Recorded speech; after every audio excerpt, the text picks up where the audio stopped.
Across the world, there were wars, riots, insurrections. But in Trinidad in June, they awaited tidings from a very different battlefront. Francesca coming, feet under, you're on. Brian Lara sets another world record. Good evening, I'm Francesca Pollini with the TV6 News. Brian Lara has today made 501 not out for his English county Warwickshire, establishing a new world record for the highest individual score in first-class cricket. Earlier this year, Lara broke the test record after scoring 375 for the West Indies against England in Antigua.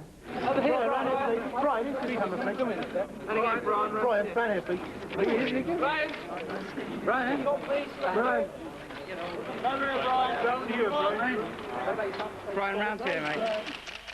Inside 7 weeks, Brian Lara eclipsed the two Everests of batsmanship, Gary Sober's 365, and in all first-class cricket, the 499 of Hanif Mohammed.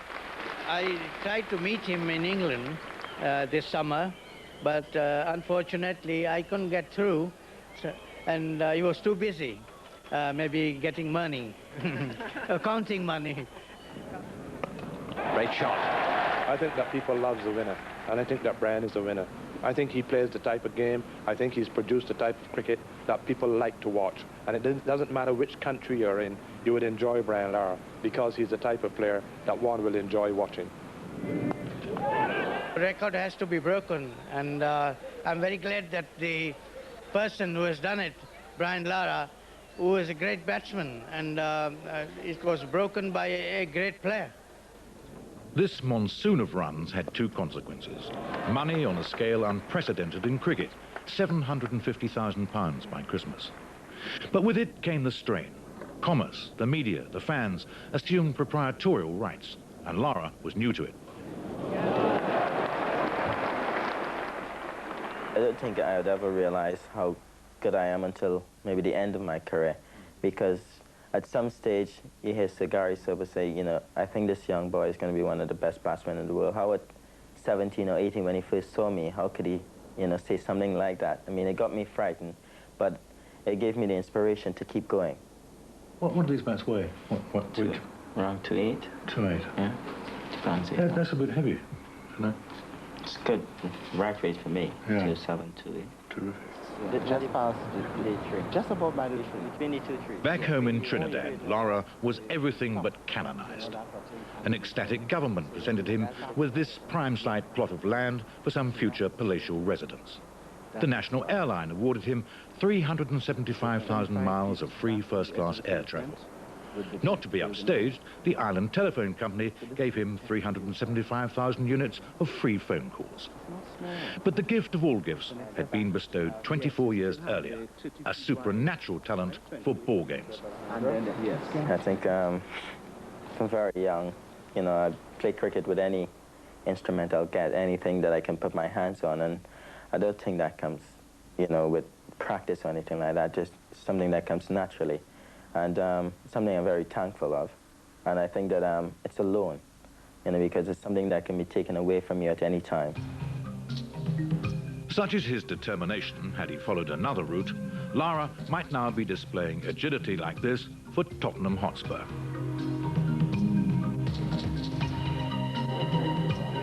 Instead, it was a close friend from Trinidad who took that route.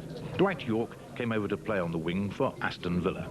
Well, he was definitely was a good player, and I think if he had dedicated himself to football, probably who knows what would have been the outcome. You can't really fault him now because he seems to be choose the right sport, and things have turned out really well for him. For both soccer and cricket, Queen's Park Oval was his first mecca. But home is here in Kantara, a village in northern Trinidad now invaded by the press, and where the windows of his house are endangered daily by small disciples, or at least will be when they're strong enough to swing a bat and simultaneously keep their trousers up. Brian was born here in May 1969 to Pearl and Bunty Lara, the 10th of 11 children and the only one still unmarried. The saintly Pearl's greatest sadness is that her husband never lived to see Brian represent West Indies. Bunty died in 1988 when Lara was still 12th man. That is a great motivating force. He loves his father, and as a matter of fact, he says that the one thing he regrets is that his father not wrong to see him establish his records and do so well in the game that his father loved and taught him to like so much in his embryonic years. I mean, somebody could have you play, the play could be in the air, and you're in the middle of all these other people, I mean, and after cricket. Joey Carew, a lacerating West Indies opening batsman in the 1960s, now executive manager of Trinidad's Queen's Park Club, was to play an increasingly significant role in Lara's development. Friend, coach, advisor, almost surrogate father. A great deal, in great depth, and decided that it's not serious to the cricket. But it was here, the Harvard club, where Lara received his first formal coaching.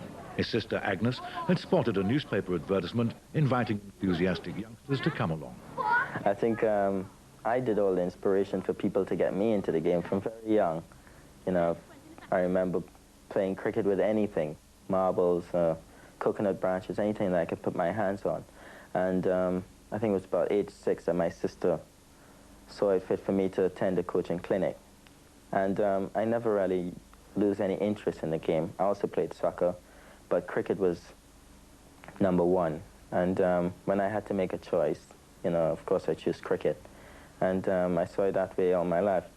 And I was one of the lucky ones where, you know, at school I was really excelling at cricket. So the inspiration was there just to keep going year after year, cricket season after cricket season, until I reached the top. I don't think that it was a surprise to anyone who looked at cricket, and colleges cricket, as we call it here, that he would turn out to be the sort of player he is. So to say, at an early age at college, I saw that he had that potential. Potential. Aged just 15, Lara was already playing for Trinidad against Barbados in the fiercely competitive under-19 inter-island competition in the Caribbean. He had a very good cricket brain from that age. You know, his all-cricket was extremely good. His running between the wickets, his catching, his returns to the wicket. And although he was a very small boy, he had good arms, you know, like shoulders and elbows. From that age, you know, he was cricket personified. Brian Lara was more aggressive, but his lack of size and power restricted him to just 2 boundaries. The pair batted out the hour before lunch and most of the period before tea, adding 89 and taking the score from 47 for 2 to 136. I think that he's a very nice boy. I have watched him from the time he started, when he first came to Barbados, playing in the Sagari Sobers International Schoolboys competition. And from that day that I saw him, I was shouting his praise, and I was saying to people that he's going to be the best player the West Indies and the world's ever seen. And people laughed at me. People said, oh, he's got ability, but he's not that good. Now proof of this man's sheer genius for ball games. In 1993, he became obsessed with golf, but decided to play it right-handed. To those of us who still can't play it either-handed after half a lifetime, it's quite bewildering. But his reasoning was utterly professional. Would left-handed golf impair his left-handed batting technique? He wouldn't risk it. His batting technique, incorporating the enormously high backlift that generates the ferocious power, is of almost surgical precision. Bowlers are cast as cannon fodder.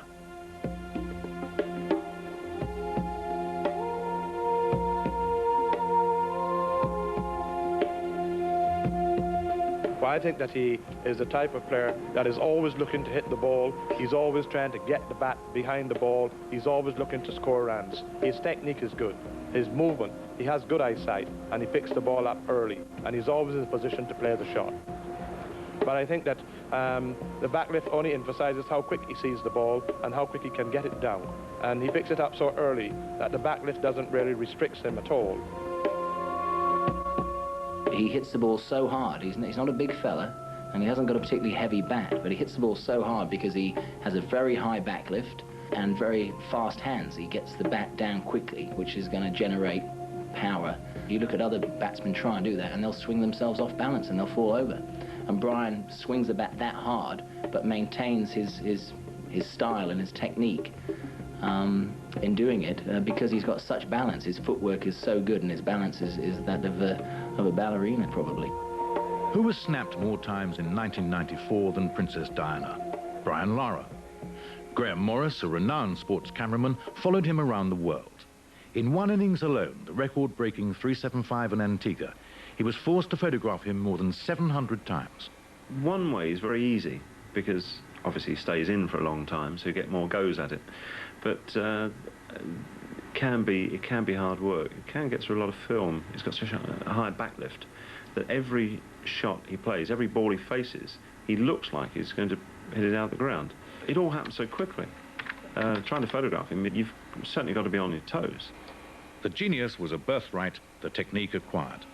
But there's another quality needed to surmount the enormous competition in West Indies cricket. I'm still trying to put my finger on what exactly is the reason for the success of the last 7 months. But I think that a lot have to do with the determination that I have to succeed. You know, I always wanted to succeed, and I always wanted to pick up the newspapers the next day, and if the West Indies won or if Warwickshire won, that I was the one that, you know, had a lot to do with it. Lara issued a gale warning in Guyana early on in 1994. 167 against England in the second test. But it was Antigua, once a haven for Nelson's men of war, now the world's most extrovert cricket venue, where history was to be made. Not that there was any early hint of it. West Indies made a ghastly start. They were 11 for 1, then 12 for 2. What Lara did have on his side was time. He made the most of it. Astonishingly, next morning, Lara got his eye not at the nets, but on the golf course. Diehards were blanched at the very thought of it, but the conventional was not necessarily the way of genius. Down that second day, he batted on and on, seemingly infallible, until this time at the close, he was 320 not out, 45 runs short of the record. This was not conducive to a good night's sleep. I was up at 4 o'clock in the morning trying to see exactly how I'm going to get this next 46 runs. You know, are you going to push it into the gaps and get 46 singles, or are you going to go out there and, you know, hit a few fours, and when you get to 350, then look for the next 15 runs pushing singles. So I was playing my innings since 4 o'clock in the morning. Sir Gary Sobers arrived. Was this to be his dethronement day from the head of an eminent roll of honour? 7 batsmen stood ahead of Lara when play resumed. One by one, he picked them off. Only Sobers remained as Lewis ran into bowl. He hooked it, and he has broken the world individual test record with a hook to 4 to the mid-wicket boundary. There is an invasion of police and spectators. He is surrounded. I've never seen Sir Gary play cricket, but what everyone has told me, he's the greatest all-rounder ever, and some have even said he's the greatest batsman that ever played cricket. And to pass his milestone of 365 is the greatest feeling I've ever had. It's the happiest moment of my life. That single shot was also to transform his life. It's hard to know whether he'd even imagined the turmoil that was to envelop him after this almost papal gesture. People may find it strange to say, but it seemed also inevitable. And that's not a criticism of our bowlers, because at times I felt we bowled as well as possible, but the wicket was very flat. And Brian Lara had set his sights on a big total, and it's the biggest compliment to him to say that it looked also inevitable at the time. I don't think it sank in on that day. Of course, the heat of the moment, you're batting and stuff like that, and you know, you break a world record. But I think preceding that, you know, you realize that, you know, what exactly you've done. I mean, the media made you realize. I mean, the headlines and stuff like that was really great. Spectators that morning had turned up at 8 o'clock. VIPs flew in from everywhere. Television beamed it live to the world, and Graham Morris's pictures were flashing round the globe. The triumphal return to Trinidad was no excuse for a nationwide party. It was genuine. And just as everyone recalls where they were when JF Kennedy was shot, everyone knew where they were when Lara broke the record. Among them, Gordon Draper, cabinet minister in the Trinidad government. I was in church. I was attending the funeral of one of our parliamentary colleagues. The entire cabinet was actually there.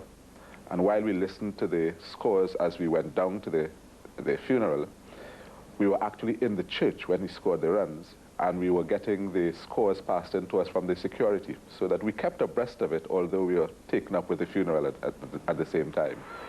I think the population was jubilant. And there continues to be a sense of buoyancy, particularly in the sporting fraternity, you know, because of what Brian has done. And one, in fact, senses a resurgence, you know, of interest among young people in sport generally. So that I think that he has done a lot for the youth in particular, and for the country in terms of the psyche of the people. Being famous is quite difficult because it's a small country and everybody knows you. So it puts pressure on you. You know, they expect you to be looking great all the time. They expect you to be on your P's and Q's at all times, you know, best behavior every single time that you go anywhere in public. At the same time, it's also nice to be appreciated by your fellow countrymen. So there's the good side and the bad side. Most Caribbean islands have an independent square. Trinidad's was being refurbished, so part of it was instantly named Lara Promenade. The name had a talisman quality. Even a dispirited-looking racehorse named Lara thought it had better buck up in the Trinidad Derby. 200 metres to race, and it's Lash Them Lara. Shot call, Da Vinci gaining with every stride, but it's Dale Whitaker on Lash Them Lara. Shot call is there. Here comes Da Vinci staying on a bit too late, but it's going to be Lash Them Lara the post, a winner under Dale Whitaker from shot call. Da Vinci, fourth place goes to... 6 days after his test record, Lara flew to England to join Warwickshire. His 375 commemorated on the scoreboard of a ground now populated by press photographers. Warwickshire had signed him before his test record for a reported bargain fee of £40,000. I just thought that, you know, a lot of people might get carried away, you know, and expect too much. So I think I should remind them exactly, it's a sport you're playing and it takes one ball to get you out. And a lot of great players have gone through a lot of bad periods in their life. And I wouldn't like to disappoint anyone, but I would like them to understand that if this do happen to me, that they can support me. This is Warwickshire first team cap, Brian, and congratulations. Against long tradition, Lara was awarded his county cap before he'd scored a run. But he was greeted by a notice that warned him he would have to be one of the boys. It said something like, because it was actually me who wrote it, welcome to the second best left-hander, and I think he's proved me otherwise. From day one, his form with Warwickshire was monumental. It was only 11 days since his Antigua innings, but he'd started with a century, then another, and another, and another. Indeed, 5 centuries in his first 6 innings. What was his influence on the team? I said, look, he's a great player. There's no doubt about that. You can learn from him. Stay with him at the other end. He is a great player. He could go on to be anything. He could go on to be the next Sir Garfield Sobers, Sir Donald Bradman. And they've done that. They've learned a lot from a marvellous player. In the West Indies, the Red Stripe Cup is only 5 weekends of cricket. You know, you're very hungry to succeed during that short period to impress the selectors. And cricket here, it's a bit different where, you know, it's a lot of cricket. You've got a lot of time to, you know, get your act together, get in form, succeed. If you're out of form, you know, you still have 5 months to sort it out. Well, obviously a man who's just scored 5 centuries in 6 innings needs to sort out why he only got 26 in the other one. And Lara certainly did. In his very next knock, he was to stand English and world cricket on its head. Against Durham at Edgbaston, he appeared to have been bowled, but it was a no-do. It was also the 50th anniversary of D-Day. One should not compare the heroism of battle with sport, but this was less sport than murder. Brian came to me at lunchtime, and at this stage, I'm not sure how many he was on even, you know, 150 or something, but he came to me and said, Skip, you're not going to declare? Are you, you know, the world record's 501, something like that. So he actually had his sights set on it at lunchtime. You know, he still needed another 350. And I said, right, Brian, as long as you're there, I won't declare. When you get out, I'll probably, you know, declare and we'll have a bowl. And then I just sat down and watched him go on and on and on and score 100 after 100, 5 of them, and get 501. It was just an amazing innings. Passing 375, because I would always like to pass that at some time. And that was definitely on my mind. And I was working towards it. At the start of the day, Lara had been 111 not out. At lunch, he was actually 285. At tea, he was 418. When the day's last over began, he was just 2 short of the world record on 497. He blocked the first 3 balls, missed the 4th, and then waited for the 5th.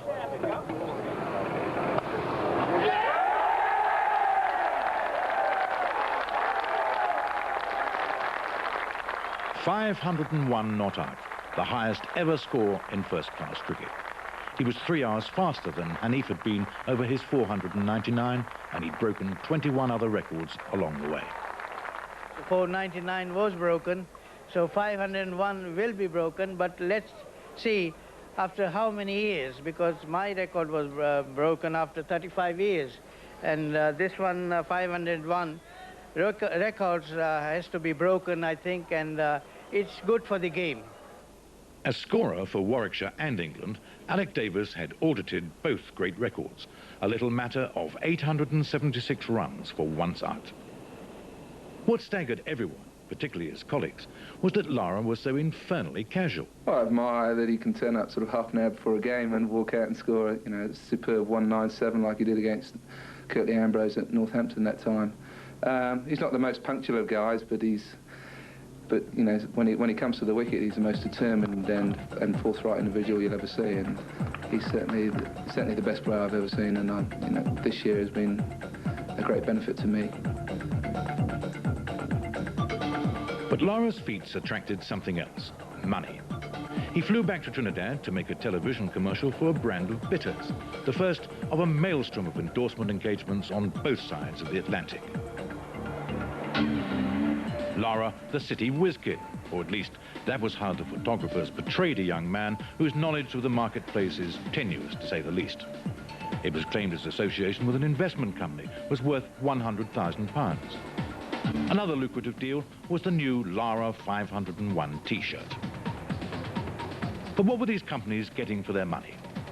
We've been using striking images of sportsmen in our corporate advertising over the past year. We believe that we're trying to link that striving of excellence which you get with a sportsman with our own company's aim, which is to itself be excellent in its own field. We are Britain's leading investment house, and he's certainly the leading batsman in the world at the moment. But there were problems. When Lara was asked to endorse jeans called 501s, it was discovered that clothing called 501s was already on the market. We would have preferred the 502 runs. It would have saved a lot of hassle, and would have maybe saved you all of your journey down here today. West Indians are known around the world for cricket, and I set my mind out on playing cricket for the West Indies and not the financial benefits I can gain from it. And reaching there, I think it was back in 1990, playing against Pakistan, was my lifelong dream. And it's now to maintain my success and maintain my play on the cricket team for the rest of my career. And I think that is of most importance to me, rather than the financial gains that, you can reap from the game. But outside cricket, two men were now extremely active, creating Lara's burgeoning financial empire. His London agents, David Manasseh and Jonathan Barnett. It made us very conscious of that we had to do well for Brian, because the people were watching us. And in some ways, it acted as a spur. We turn down a lot more than what we actually accept. Our responsibility is basically to Brian. Obviously, we're in it for the money like anybody else. But at the end of the day, Brian has to be well looked after. Hopefully we're doing that job. A lot of appearances, private, public appearances, etc., were out, just wasn't able to do them. So we turned them down. We don't even ask Brian, we just turn them down, and it's for the best of Brian. I mean, that comes to a lot of money, and if we were greedy and hungry people, we'd make it, we'd phone up and say, we've got you booked here, we've got you booked there. That didn't happen. He's only done 2 public appearances the whole time that he's been here. It's been tough. It's been a really tough season. And I think they left the choice up to me, if I wanted to do something, if I didn't. And, I mean, that was fair on their behalf, and I think they did a great job. Sometimes it was very hectic, but at the end of the day, I think I had a good season, and on and off the field, I lasted it. He's teeing off at 11:40. All right, so it's going to be a tight squeeze. And as soon as that's over, he goes straight up to Manchester to do a cricket function for Gordon Greenwich. Okay. And then it's back down on the 15th, Brian Scoville for 4 days, completely Brian Scoville alone to do the book. How tall are you, Brian? 5 feet 8.5 inches. Because people keep saying you're 5'5", don't they? A bit of an insult. Journalism was yet another source of income. Lara had been snapped up to write columns for the Daily Mail. He didn't actually put pen to paper, of course. They were ghosted by a staff writer, Brian Scovell, who then got to work on the Brian Lara book. When do you wear the cap? I mean, occasions, you know, if I'm playing golf, any programs. After the Far East trip, he's going to go back for 3 weeks to Trinidad. Red stripe cricket, see his mother, see his family. Then he's off to New Zealand for a month. And I'm in touch with some sponsors in New Zealand. He's got to work it out. He's got to work out how long he wants to go long, how much he can do, and how much he wants to do. And he's got to start curbing himself.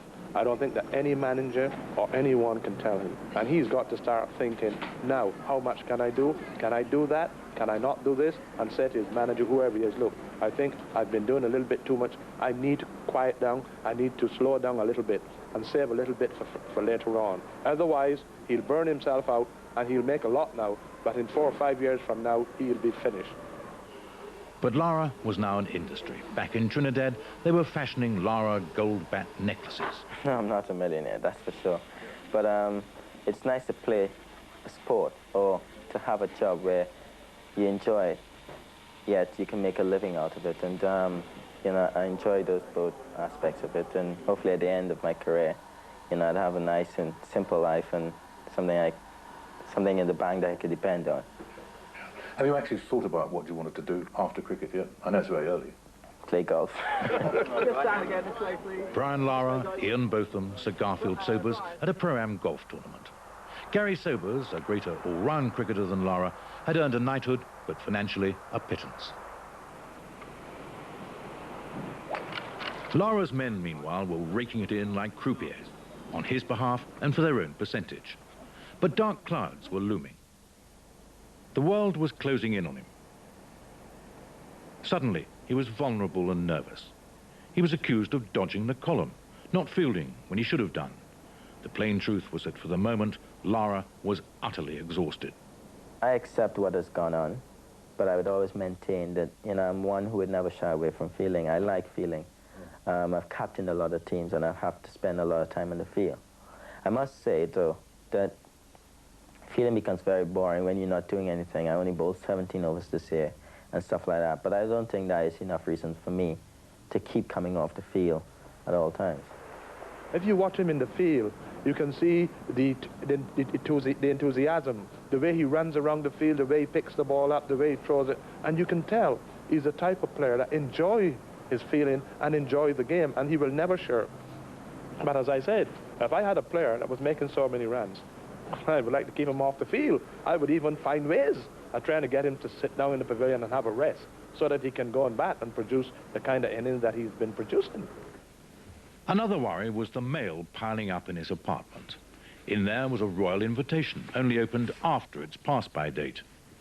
I tend to see a lot of guys not giving, you know, that 100% needed throughout the season. I'm guilty of it, I must say. At some stage during the season, I was really feeling exhausted. And I knew at some time that I could take a rest, batting-wise and stuff like that. I was not hungry after a while to score runs each and every time I went out there because it was really becoming monotonous, playing cricket 6 days a week. I woke up on a Thursday morning and having to go to cricket, you know, was really getting to me. There had to be a 0 point somewhere in such a tumultuous year. For Lara, it came at Northampton when the fuses blew with his captain over a leg before wicket decision. Within half an hour, he'd gone off the field with the knee injury, which undoubtedly was plaguing him. He didn't appear again on Saturday when Warwickshire was still in the field. The Sunday he was due to play in Northamptonshire's first ever all-ticket Sunday televised game, and suddenly announced, without the knowledge of his captain and manager Bob Woolmer, that he wasn't going to play because of the knee injury. He did play, so you can say that he was obviously ordered to play. And eventually on the Monday, because he'd been absent for so long, he couldn't bat until 5 wickets were down. It very nearly cost Warwickshire the game. And I think at that stage, I don't think things were ever strained in the dressing room, but the odd player was starting to think, well, if he can do this and he doesn't actually turn up to time, and if I don't turn up to time for practice and everything else, then am I going to get fined and he's not, and so on. And it was quite a fraught 5 days. One stage it was getting to him a little bit, and I think he has dealt with it very well. If I was in that situation, I probably would need a friend to sort of go to and talk to, and unfortunate for him I was here, and that's one of the reasons here as well, because, as I said, we go a long way back, and if he has any problem, he talks to me, and if I do, we relate, and even though he's abroad, we still talk as normal on the phone as much as possible. Disputes, yes, there were. But what was never disputed was Lara's enormous impact on a Warwickshire club which hadn't won the county championship for 22 years. Now they were high in contention for all 4 of the big titles in English cricket. Lara scored only 8 in the first of them, the Benson and Hedges Trophy, but Warwickshire won. 3 to go. And the phone would ring 50 times a day in the dressing room with some bloke saying, I'm a friend of Brian's, I met him 5 years ago in Trinidad, and you know, to begin with, he was trying to put himself about so much and sign everybody's autographs that it probably, you know, the attention, it would have got to me. I'm not sure if it did get to Brian, but, you know, just for a while there, he wasn't quite the happy chap who first arrived. It had been a traumatic couple of weeks, but now the runs were cascading again. 191 against Hampshire helped Warwickshire to the county championship title. One man is 10 short of a team, but Lara did contribute 9 centuries. To put it into context, he faced nearly 400 overs in the whole of his first-class county championship season. He scored over 2,000 runs. That is really the equivalent of a side facing 400 overs, which is nearly 4 days cricket, and scoring over 2,000 runs, namely 500 runs per day, per day, per day, per day. And that's his natural rate of progression, which I don't think has been equalled in, certainly not in post-war cricket anyway. Celebrity came so swiftly that within 4 months he was being fashioned in wax to take his place alongside monarchs and serial murderers in Madame Tussauds. In one sense, he almost qualified on both kinds. What you see is what he is. He's clean-cut, he's well-spoken, and he's just generally a very nice person. Obviously, he's got some faults. Some people may say turning up an hour late could be a problem, but in general, he's fine, you know, and I think it's something that me as an agent I'm very fortunate to have him to work with. A lot of people really like him. He's a good looker. He has a good reputation. He's not boisterous. He's very calm, cool. He gives a nice aura. He hasn't been tainted as yet. We don't know if he will be. Sometimes some of the media here can be a little bit hard, generally. So they haven't really begun to tackle him yet. The style in the West needs to have a very long, hanging. He's got a wonderful family background, which has made him keep his feet on the ground. I've hardly seen him put a word out of place at press conferences where the time bomb questions have come in. He spotted them, ducked them, or pulled the pin out and thrown them back. And he's been brilliant. He really has. And he's got an instinctive reaction to the sort of things he's doing, which I think remove any danger of him developing an arrogance which is unacceptable. He's very conscious of his own image, and I think that given the pressures that have been upon him this year, he's coped with it very well. We obviously believe that he will maintain this image and he will continually strive for excellence when he's out at the crease. Portrait of a man strolling to the office. It exemplifies Lara's temperament for the big occasion, and this was a big occasion, the NatWest final at Lord's. He's walked alone from his hotel. It's already 20 to 10, and the match starts at 10:30. He barely attracts a second glance, until he's batting. I remember trying to play outside the line of some of Tom Moody's ball, and I was still missing it. It was a bit unbelievable, but it was really tough to bat at such a time, and also to come back the following day and to bat at 10:30 again, I think was a bit unfair to Warwickshire, and maybe just a learning experience and something to keep in your bag the next I come back. Lara scored 81 on a brutally seaming wicket. Warwickshire still lost. But they'd already won 2 great prizes and were to go on to win the John Player Sunday League, an unprecedented 3 titles out of 4. And Lara? Big effect on the championship, less effect in the one-day games where he didn't really make much of an impact, not to the same degree anyway, but overall I think he widened the horizons of, call it self-belief if you like. The youngsters suddenly saw things that were possible in cricket that they hadn't even thought possible.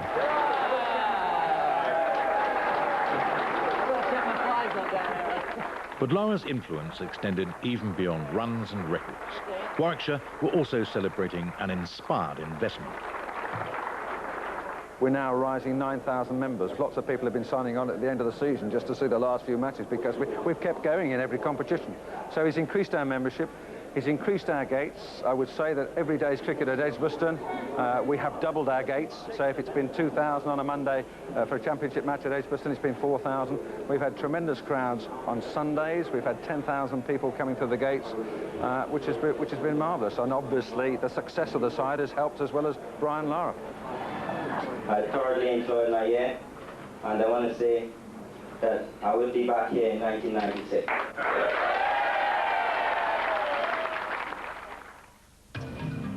Just 48 hours after his last game in England, Lara was in a South African township.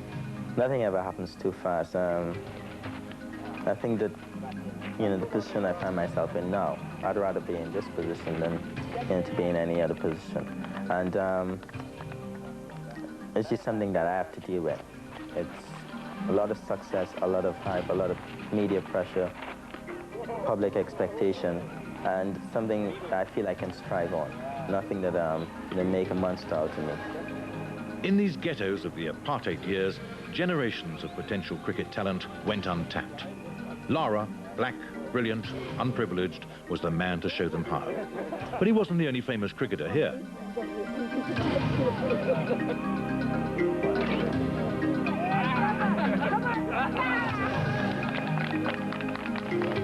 Lara's South African itinerary was crippling, but his patience with the rawest of raw material was exemplary. How are you? You could hardly move for VIPs. Okay, can I please? Hold,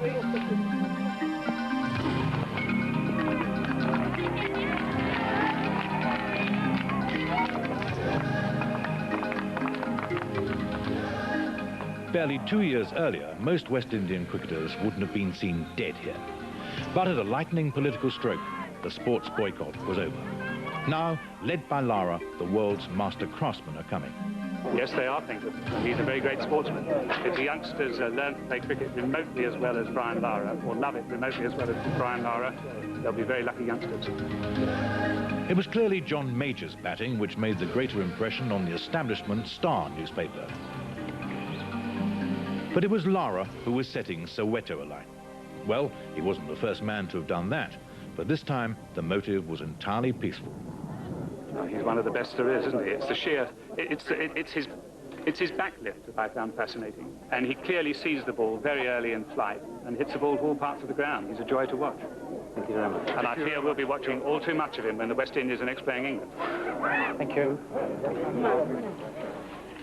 The lady's name is Lizelle, and she too comes from Trinidad.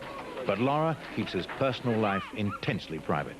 He's here for cricket, and that is that. The top priority of the United Cricket Board of South Africa is to take cricket to all its people, particularly in the disadvantaged areas, the black towns of South Africa. It's crucial that our team ultimately must represent all the different people of this country. It makes moral sense, it makes business sense, it makes cricketing sense. Who better than Brian Lara, world's superstar player, to come to South Africa and to inspire the youth of this country, particularly the kids in the township. He's molding the character of the youngsters here. In the name of cricket, some are going to rise, of course, to represent South African cricket. But it goes far beyond cricket, like I said. His presence here, you know, is of fundamental importance to the South African government and of the people of this country. He's a role model. They love him. They are going to want to emulate him. They're going to want to grow to be Lara. He started just at that age. So that is going to stick in their minds that one day I am going to be that Lara myself. Some guys like batting on a middle stump. Some guys like batting on leg stump. I bat on a leg stump, which is this line here. The umpire would give you a mark, most likely. Okay? Here is one of the shining stars of cricket, Brian Lara, visiting South Africa at the appropriate moment, drawing all these kids, hundreds of them, white kids, black kids, Indian kids, colored kids, all of them, brought together here today to develop a love for the game of cricket. in a very realistic, practical sense. He is addressing the major issues that are facing the government of national unity in South Africa today. What do you do with these youngsters who are sniffing glue, hijacking cars and raping and robbing and doing all kinds of things? He has brought hundreds of them here. And he is bringing them on that path to self-fulfillment as athletes in the general sense, to role models, respectable citizens of this country in their old age. A lot of young kids like hitting the ball very hard, so they go forward and try to hit it across the line. Go back, your right hand, your top hand for right-handed batsmen, your left hand always in control. You go back, get in line, and play. Okay? It's nice to see that, you know, they identify with someone and they're all willing, you know, to play cricket and want to become the next Brian Lara, the next John Rhodes or whatever. And that's something positive in the society, which is very important. They have a lot of crime and a lot of violence going on. And I mean, South Africa is not new to that. And I think we need to direct a lot of the kids around the world into playing sports. Whatever sport they want to play, and it's in a positive way, that's important. There's no let-up. Next stop, Hong Kong. Lara's the star attraction, but he's not actually on the West Indies team bus. They couldn't wake him. He turned up eventually. You got to pace yourself. And at the moment, I think that, you know, I'm quite happy handling things how it's going. And if at any point in time I think that my cricket's going to suffer or, you know, my private life's going to suffer, I'm going to put a stop to it. The first year in anything is going to be the toughest, and things are going to settle on after that. Europeans have been playing cricket at the Kowloon Club since 1904. Now it hosts the Hong Kong Sixes, essentially a convivial weekend involving some drinking and a lot of slogging. Only 5 days later, Lara was back inspecting his new estate in Trinidad. He was now literally commuting on the world's airlines, and the strain was becoming evident. He wasn't off to India today at all. He missed the plane. He caught the next one, but still they find him. India is the most draining of all cricket venues, and Lara now faced the prospect of 2 months here. A triangular tournament of one-day matches against New Zealand and India, and a test series. Too much? I think it's best for him to play as much as he can at his young and tender age, because the time will come when, if he can get into it, make enough out of it now, he can have a rest and then come back. He can take a couple of months off, go and have a rest and come back onto it. More so than trying to rest now, because if you're in that kind of nick, you want to keep playing. You want to keep that form. And Brian is the type of player that I know he will rate himself. He's a very intelligent boy, and he will know to handle it. Well, maybe. Even Gary Sobers had never undertaken a schedule so demanding. No cricketer ever has. But he's gone for the big one. That's an ugly shot. With a man under it, he's taken it, Raju. That's 1 wicket the West Indies didn't want to lose. Coming down to India, it's a bit different. I haven't been performing to the best of my ability, but you know, it's a learning experience playing here for the first time in Test cricket. But 1994 is a year that I'd always remember. India has many religions, cricket being one of them. It inspires not mere enthusiasm, but fanaticism. Famous players, mobbed if they walk in the streets, stay in the sanctuary of their hotels. The test match grounds, packed beyond any safety limit, are cauldrons. The din is relentless. And as far as the crowd's concerned, that's Brian Lara's half-century. The proliferation of one-day cricket may be profitable, but Lara, like most purists, doesn't care for it. By West Indian standards, Lara, at 25, is a fledgling player. Yet he did have an influence on older colleagues. It does change the dressing room. It gives everybody inside more confidence to know that you're playing with one of the greatest talents in the world, actually in your team. You can't put a price on it. We still depend on 4 fast bowlers to do the job, but we had maybe a few years when with Viv Richards more or less slipping away on the far side of the hill. He's come at the right time. He's filled that gap, and he might end up maybe even going on to greater heights. It's played on. Lara has gone. And the stadium stadium just erupting in a cacophony of noise as Brian Lara makes his way back. In the one-day matches, he was deemed to have failed. I suppose it's how you quantify failure. 367 runs in 9 innings, average 40.7. I suspect there may be the odd English batsman who'd be fairly pleased with that. Out stumped. And so, in a bigger arena, was Lara. Debatable, perhaps, but there can be no excuse for what Lara did next. For disputing the umpire's decision, he was rightly suspended for the next one-day match. But it wasn't held against him. When he'd served his sentence, he returned as captain, standing in for the injured Courtney Walsh. But captaincy, as Ian Botham can testify, can destroy a batsman. Could Lara handle it? I think he can cope with it. He's already skippered with some distinction with Trinidad and with the West Indies B. I think he's a natural both to inspire people and to lead them, and his influence in the Warwickshire dressing room, for instance, to me shows that how he can inspire players and push them in ways that they've never been pushed before and didn't think they could be pushed. So I think he's a natural. Undoubtedly, but apart from a final flourish in the last test, his scores had fallen away in India. But of course, he'd set an inhuman standard, which even he couldn't sustain. For me personally, with all that has happened this year, it's been a bit exhausting. But I think for the players, they enjoy playing cricket. I mean, it's the beginning of my career. It's something I look forward to, touring with the West Indies and playing cricket, you know, almost every month of the year. But for me personally, it's been a long year, and I'm happy to be coming to the end of it. End of it? Hardly. The new year immediately brings a tour to New Zealand. Then it's back to the Caribbean for a full test series against Australia, and then it's straight to England for another test series. For Lara, the year had started unpropitiously. In Trinidad, his car containing his cricket gear had been stolen. The thief kept the car, but graciously left the bats for collection beside a busy road, thus possibly contributing to the most remarkable year of batsmanship the world has ever seen. I merely hope that Brian Lara can survive the pace. He doesn't consider himself great yet. I think he's being a little bit unfair to himself. He's certainly the best modern player in the game today, and you know, certainly speaking to Dennis Amos, who's seen Kalituran, Kanai, and Sabers, they believe he's the best player they've ever seen too. Great players are not just made overnight. I think great players have to earn greatness, and it have to be earned over a period of time.